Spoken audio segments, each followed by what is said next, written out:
Saudara-saudari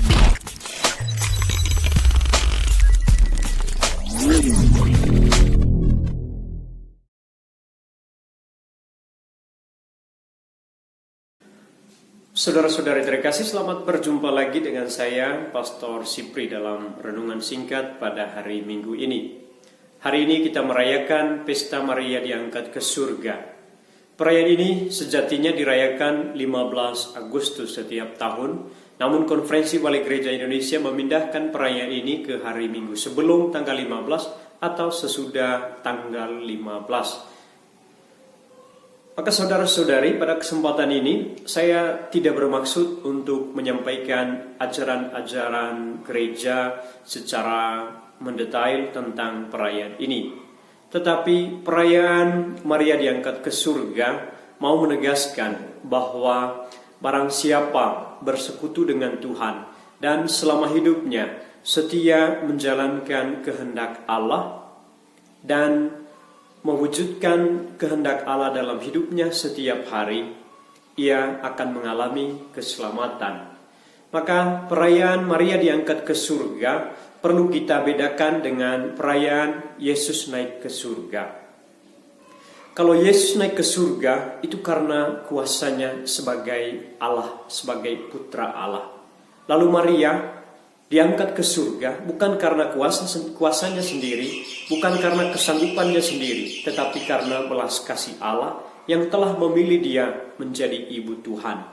Dan karena Yesus yang menjadi buah sulung kebangkitan, maka semua orang yang percaya ikut dibangkitkan. Yang telah menjawab ya terhadap tawaran panggilan Allah, dan yang sepanjang hidupnya berjalan bersama Sang Putra dalam karya pewartaan, dalam suka dan duka, yang setia mengikuti Kristus, maka kita percaya ia dibangkitkan, diselamatkan, ia mendapat tempat yang layak dalam kerajaan Bapa di surga. Karena itulah saudara-saudari terkasih, ada dua hal yang menjadi poin refleksi kita pada hari ini. Yang pertama, bahwa ketika kita percaya dan setia melaksanakan kehendak Allah, kita mengalami persatuan dengan Allah, bukan hanya di dunia ini, tetapi juga dalam kerajaan Bapa di surga.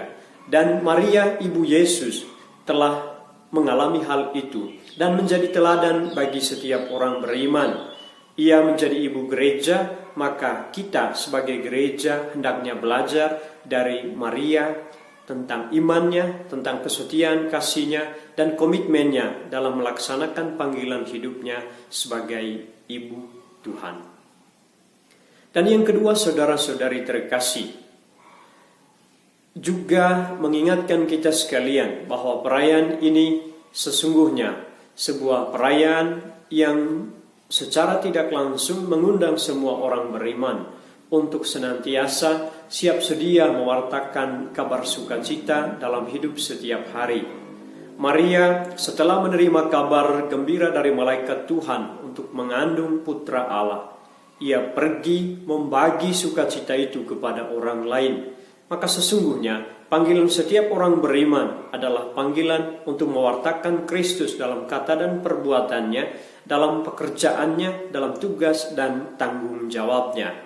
Mudah-mudahan firman Tuhan atau permenungan singkat ini sungguh meneguhkan iman kita untuk belajar dari Maria, untuk mengikuti teladan Maria, dan untuk senantiasa mewartakan Kristus, kabar sukacita kepada segala bangsa, kepada setiap orang yang kita jumpai. Tuhan memberkati.